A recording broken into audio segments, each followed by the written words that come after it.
Football season is officially back, Chiefs Kingdom, as we have had some football already played. The Hall of Fame game, of course, between the Bears and Texans, and then now we've got the Chiefs coming up this upcoming Saturday. They will play at Jacksonville against the Jaguars, and just excitement, right? Just excitement. Let me know how you're feeling. How you feeling about the season returning? We got a lot to talk about-ish today, a lot of speculation more than anything to talk about. But welcome back to the Papa Schro Knows podcast, right here on Spotify, Apple Podcasts, YouTube, wherever you get your podcasts. We are there, so make sure you check us out on whatever your favorite streaming service is to get your podcast, as well as go over and check out the YouTube channel if you're not on YouTube watching this right now. We got plenty of other content over on the YouTube channel. Chiefs film reviews, Chiefs player film reviews and breakdowns, specifically over the offseason. I've been working on just player-specific stuff, as well as other video game content coming out now with College Football 25 out. We've got a Mizzou Dynasty going on the channel, as well as a Road to the Show on MLB 24 The Show. And I think that pretty much hits it other than the podcast. It's about what we got going on over there, so make sure you go over there, check that out. Smash that subscribe button. We're working on 300 subscribers before the season starts, as the Chiefs head to take on the Baltimore Ravens at home, of course, in another opening game of the season, going back-to-back, winning back-to-back Super Bowls, I should say, as the Chiefs will get it going against the Baltimore Ravens. That is September 5th, so we're a month out. We are a month out from real football games that matter being played. This one this Saturday, though, it does matter in the grand scheme of things, roster construction, all that good stuff. And we've seen a lot of crazy stuff from camp already, and just position battles really is what I'm talking about. But just to get straight into some of that, Sky Moore was a guy that I kind of talked about last week on the podcast, and how he hadn't been getting as much time with the ones. But from what I've heard, he's actually been getting some good reps in and looking pretty good, which is great to hear. Justin Watson went down with an injury. He is back training with the rest of the team now, so that helps. But there's quite a bit of depth at receiver right now. Nico Ramingo has kind of been the camp darling so far, especially at receiver. His stock has really raised. Of course, he had the injury there, I think at the end of the preseason last year, somewhere in the mix. In camp, he was kind of turning heads then, and now he just continues to do the same thing. He's been working all offseason with Patrick Mahomes, which is great to hear. And, you know, if you're a Chiefs fan, I mean, that's just music to your ears to hear about the depth at wide receiver and, you know, how good right now that the receiving core is projected to be. Obviously, a big change, Xavier Worthy being the first-round draft pick for the Chiefs, and we've talked about him, and we'll get to see him finally in action, hopefully on Saturday. As well as, let's see, Hollywood Brown, of course, he came in to help out as well. And me personally, I've got a lot of stock into Hollywood Brown. I think Hollywood Brown will be exactly what the Chiefs need. They need a guy that can really, you know, run routes well. And we looked at his film breakdown from the Cardinals last year, and there was just a few things that I put in there that I really thought would fit well with the Chiefs system, you know, running kind of similar routes that we see within the Chiefs system as well. And I just think he's going to work out really well for Andy and, you know, Matt Nagy, and scheming things up to complement Rashee Rice. Knock on wood that Rashee Rice is going to play all season, or the half of the season that he does play, wherever that. I assume we've got a suspension coming in at some point. There's been a lot of talk of that in the last month or so, but obviously the incidents in the offseason, they're going to come back to bite you. I just keep thinking of Willie Gay. Willie Gay, there was a few years ago, I can't remember if it was 2 or 3 years ago now, but he, of course, had the incident where he broke the vacuum or something of a ex-girlfriend, baby mama. I can't remember what the story was exactly, but nothing like insanely major, but did get hit with a 4-game suspension mid-season. So it was like 2 or 3 games in. It was like, it felt like right when the Chiefs started getting banged up, and then all of a sudden the suspensions dropped on Willie Gay, and everybody's just like, man, you know, that's rough. I think that was before, I think it was 2 years ago. So that was before Tranquil. But I just keep thinking of that I just don't want to see that happen to this receiving core this year. And I do think they're kind of more well adapt to play without Rashee Rice maybe for a few weeks. I mean, it just depends. 6 to 8 games is going to be tough for sure. But I do think that they have the pieces in place that they may be okay to get through a few weeks, because even when you look at it, really, MVS is the only person you're missing from last year. So you still have the same guys: Justin Watson, Kadarius Toney, Sky Moore, McCole Hardman, but you also have Xavier Worthy, and you also have Hollywood Brown, of course. So I do think that will help out, and I don't think that the receiving core will be as bad, even without Rashee Rice, as it was last year. I just think the ceiling is a lot higher this year than it was last year. Or the floor, excuse me. I think the floor is a lot higher. I think the ceiling is exponentially higher for this team than it was last year. But I think the floor is much higher. That will help with just having at least a competent offense out there week to week. So that last year was, I think that's like all that I covered through the year. It felt like every week we were covering more. Trying to think of some of the titles I had for some of these podcasts. Stagnant offense was one of them. I remember that may have been one of the first ones where I really focused on the offense. I don't know. I didn't really get ever too worried that the offense was not good enough to win when it mattered. I figured they were going to figure it out at some point, and I mean they did in the playoffs. Till the very last chance. I mean the loss against the Raiders on Christmas Day, they all say it was the real turnaround for the locker room, which you got to have those, but even to see it get to that point. So I think that this year is going to build off of that. The Chiefs coaching staff, Patrick Mahomes, have learned so much, I think, from the turmoil that was the end of last season. And I mean, me included, I think a lot of people didn't think that this team was going to be able to really excel in the playoffs like they did. I mean, it was pretty crazy to see, and obviously the defense carried them. And I think the defense is probably just as good this year. I don't want to say better, but I do think just as good. They have all the pieces in place to continue building that defense and the foundation that they set. I don't think losing L'Jarius Sneed, and I mean, even if Chris Jones takes a step back, that one might be a little bit harder to come back from than Sneed, because you have those pieces in McDuffie, Watson, Williams, Chamari Connor, we looked at in a film breakdown a few weeks ago, to step up in that secondary. Defensive line is about the same as it was. You hope maybe a guy like FAU steps up, and I've been working on a film review for him and a breakdown of his film. Didn't put a ton on tape last year for FAU, but you can be on the lookout for that one as well over on the YouTube channel. But anyways, getting back into a few other things, let's pull up the notes here and kind of go over some of the things that I had written down. Sticking with the offense, we did say Justin Watson is back. Deneric Prince is still getting most of the reps with the ones, which is interesting just because not most of the reps, but obviously the reps that Pacheco isn't getting, but not to see Clyde in the mix with that, which doesn't shock me a ton, but I think that gives us a clear indicator that Prince is probably pretty much a lock to make this team, I would say, because he's probably going to be RB2. You're still going to have Clyde in the mix, and I think that's a good... I like Clyde as a role player, and I think I've hammered the table enough on this podcast for Clyde Edwards-Helaire in the last couple of months since they re-signed him, and even towards the end of last season where we knew he was going to be a free agent, and they do bring him back to kind of be a role player in the system. I think Jerick McKinnon hurts the most. And if any of these guys can chip the way, or even close to the way Jerick McKinnon could, that could really help out the offensive line,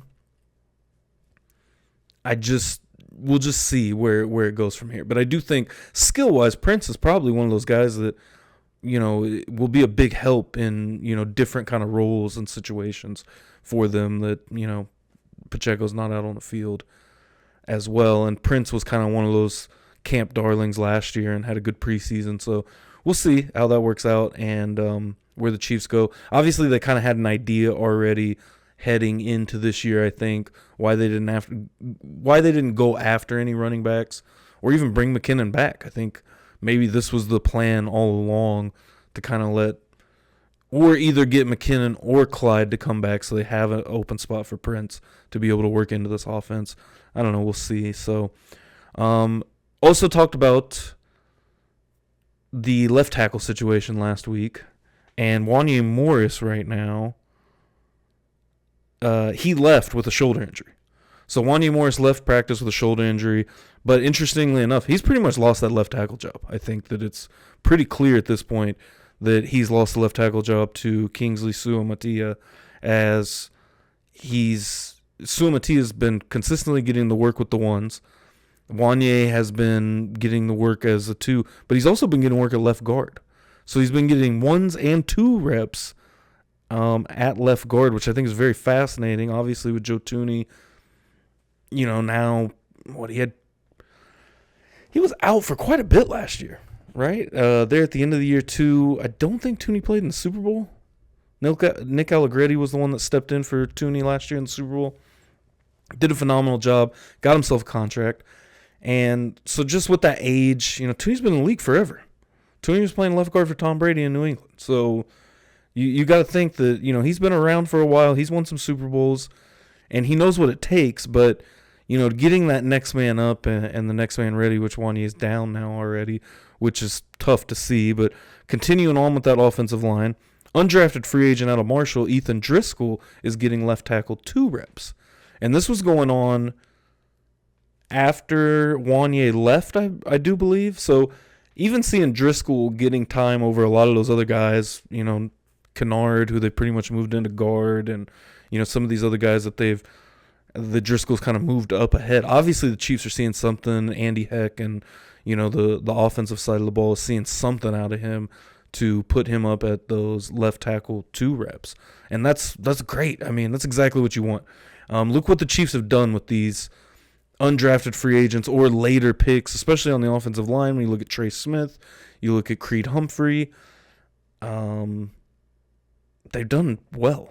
The tackles, maybe not so much, but the interior, they've done extremely well. Obviously, they haven't really had to, look for anybody because they've had Thuney at left guard to complement Trey Smith and Creed Humphrey, and that's been one of the best interior offensive lines in the league for, the last 3 or 4 years, really. And seeing how as Trey Smith may be a little bit too much to keep, you're going to have to start looking at who else. And, Thuney, same way.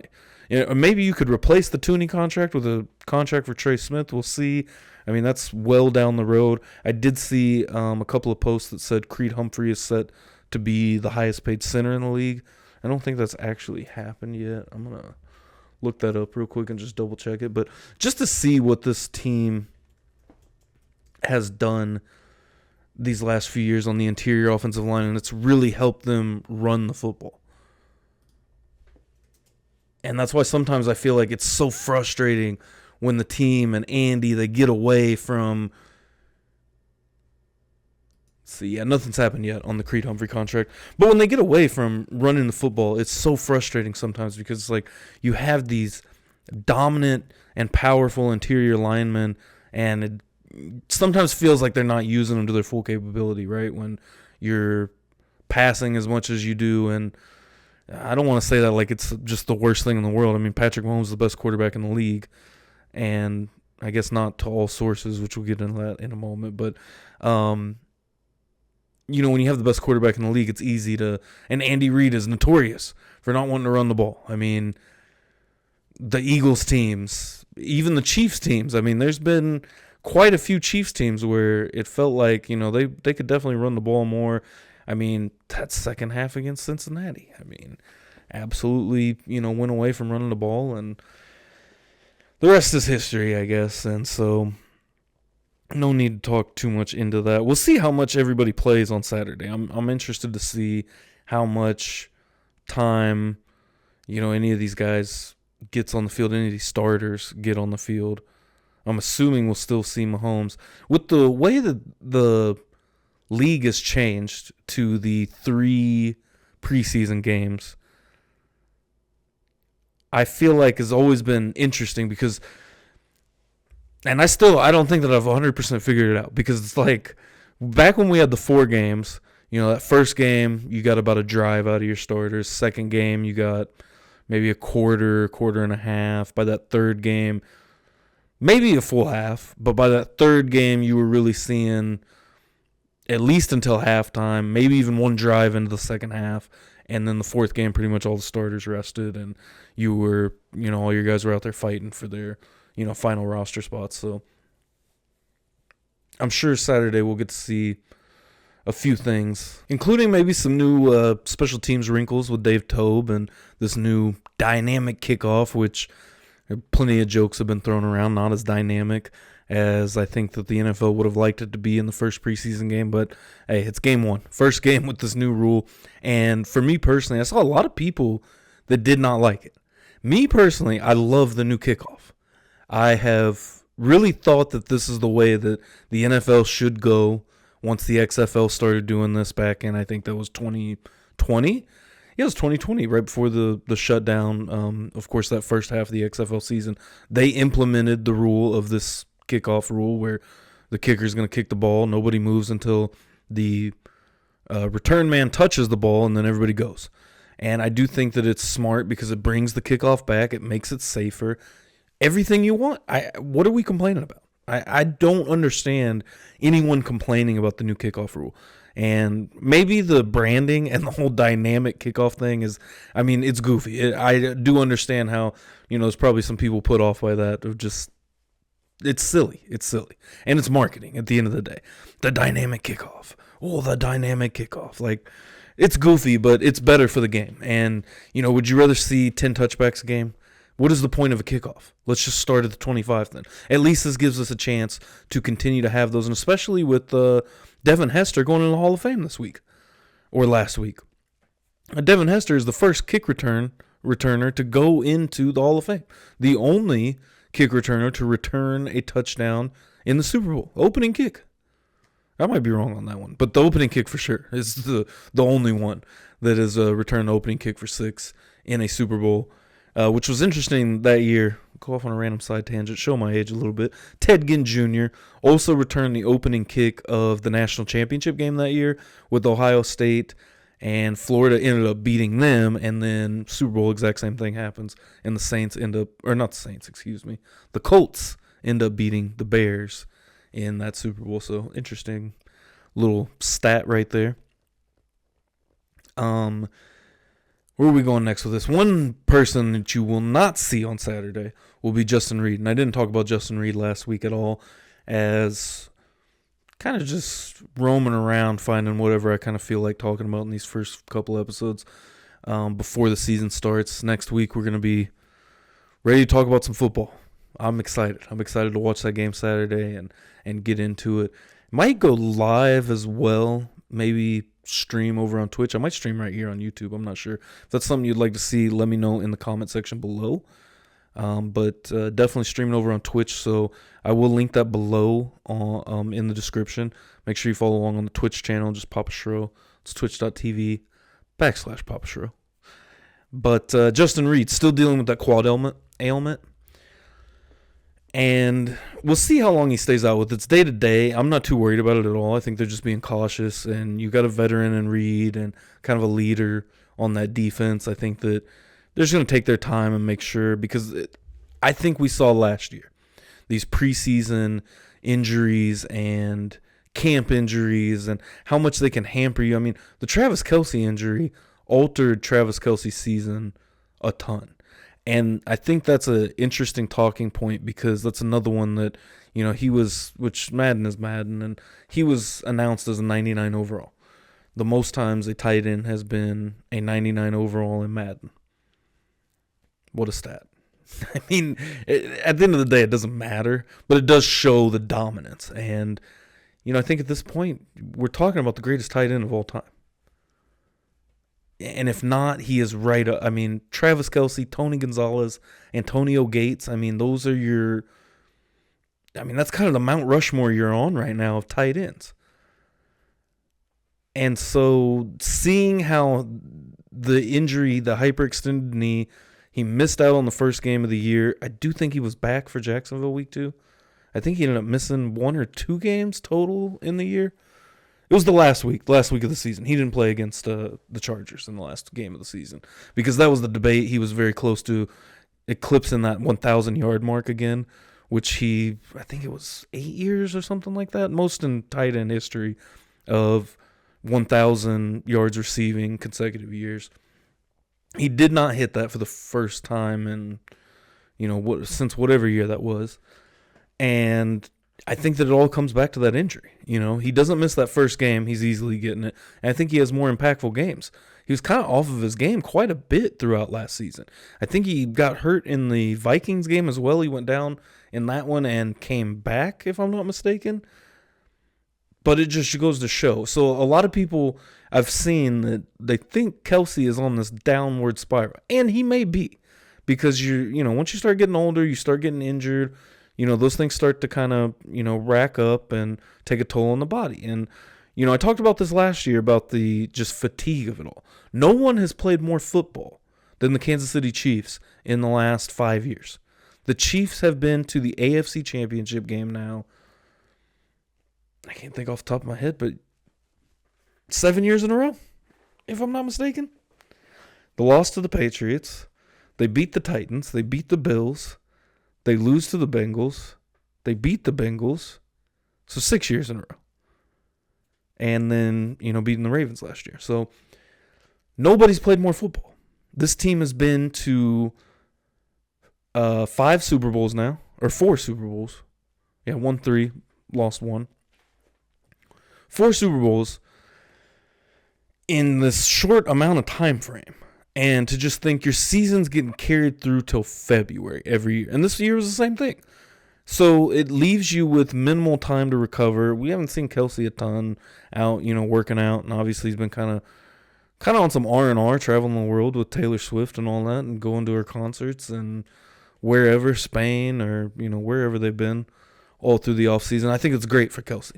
I think Kelce needs to kind of get away, make sure he's taking care of his body, I think is number one. Just getting to that age. I mean, shout out to Ray. I mean, he talks all the time about LeBron and how much LeBron spends on maintaining his body. And, I mean, you see I don't watch basketball like that, but, I mean, he's still at the top of his game. I mean, I think he's in the Olympics right now playing for Team USA. So it's going to be interesting to see because I'm not subscribed to that notion that Kelce is on the downswing. I mean, he's getting towards the end of his career. But I don't think that he's fallen off a cliff. I think that he still managed to be within 100 yards of 1,000 yards receiving. That is still a very big, accomplishment for a tight end in the league. I mean, you've gotten your influx of really good receiving tight ends. We saw Sam Laporta last year. Shout out Laporta on my fantasy team, my dynasty fantasy team at that. So I'm excited for another year of Sam Laporta. But, a lot of these guys, Dalton Kincaid with the Bills. And now my mind goes blank. I mean, Kittle, obviously. But Kelce is going to be subbed out a lot more, I think, than we've seen. And last year we already saw that. I mean, I don't know how many crucial downs that the Chiefs would run out there, and I'd be like, there's no 87 on the field. And with last year, I mean, you're looking at every receiver, every down, thinking, all right, he's not catching the ball. He's not catching the ball. We got, okay, here, Justin Watson's over here. We got maybe Pacheco will catch something out of the backfield. No Kelce, no Rice on the field. Who's catching the ball? I mean, when you really break it down, like, I think it was at the very end of the year that I picked up Madden 24 when it was on, like, Super Sale or something on PlayStation Network, and I started playing through, and I think the first thing I did was, like, play the Super Bowl against, well, actually, I think that was before the Super Bowl, because I did a video on the channel, yeah, because that was, anyways, so pick that up, but I started playing it, and I'm just like, dude, I don't have anybody, how are they doing it? Because I'm sitting here struggling on Madden trying to figure out, all right, I got Tony, that's like a no-go, we got MVS, that's like, he's going to catch the ball 40% of the time, or, something like that. Although he caught it every time that it mattered. And speaking on MVS has been cut by the Buffalo Bills. I thought was very interesting. And they're going to owe him like a little over $1 million on the cap hit, I think. I think it was $1 to $2 million because they signed him to like a decent it wasn't a minimum contract. And they cut him already in training camp. So before we even got to games, MVS went to Buffalo, got cut by Buffalo. And I can't tell you, who the hell is a receiver in Buffalo? Can anyone tell me one name in Buffalo's receiving core? Because at this point, I think they kept Gabe Davis. So, I mean, there you go. There's your wide receiver. It's going to be an interesting year for Josh Allen, I think. So I am just rambling at this point. So I hope you guys are enjoying this because I feel like I'm just excited about football. I'm so excited, just talking random stuff at this point because it's exciting. Saturday we got a football game, that means a little something. We get to watch some of these backups, some of the stuff we've been hearing about. Nico Ramigo, of course, I can't wait to see him in action. Sky Moore, has he improved from last year? Again, I was very high on Sky Moore going into last year. Pretty much the opposite going into this year. I have zero expectations for Sky Moore, so prove me wrong. And getting to see some of this defense kind of work in, and Sumi Atia, I'm very excited to see what he puts out there at left tackle week 1 of the preseason. Probably not gonna get to see Wanya Morris now, which is kind of a bummer. It depends on how bad that elbow injury or shoulder injury was. So we'll just see and get to wait and find out. But plenty more coverage coming up. As soon as I can, I'm going to dive into the film, and I'm not sure 100% of how the preseason is going to go or even how Game Pass or any of that stuff works at this point in the season, because honestly, I've still been kind of watching film, and I thought by now, like, my year or whatever would be cut off. So I don't know. I'm kind of waiting to see on that. But we will have film from the preseason, film breakdowns at some point on the channel, whether it's maybe that last week we kind of get into it before the regular season starts. But I would like to try to get into it as early and as often as I can, just to kind of go over some maybe like fringe players, position battles, what we're seeing out of different things. So make sure you keep it locked and stay tuned on the YouTube channel. Smash that subscribe button. We're on the road to 300 subscribers, trying to hit that before the regular season starts. We absolutely smashed before training camp to get to 200. We're hovering somewhere around like 230 something right now. So shout out to all y'all. I really appreciate it. And if you enjoyed the video, make sure you smack that like button, because definitely helps out on the YouTube algorithm and, trying to break into a new threshold here. So until next time, I don't know, honestly, when I'm going to be back yet on here. Definitely by next Monday. The idea is to put a podcast out every Monday, kind of working in to see where we want to go with that, and different maybe, I don't know, I guess specials, if you will, of, obviously there's a Thursday night game for the first game of the season, but also keep it locked on Twitch, because I'm going to be live streaming on there, and I'm planning on live streaming while I'm out at the stadium this year too. So you get to see a different side of Arrowhead too on game day possibly. So keep it locked here, and until next time, we'll see you next week with more Chiefs content.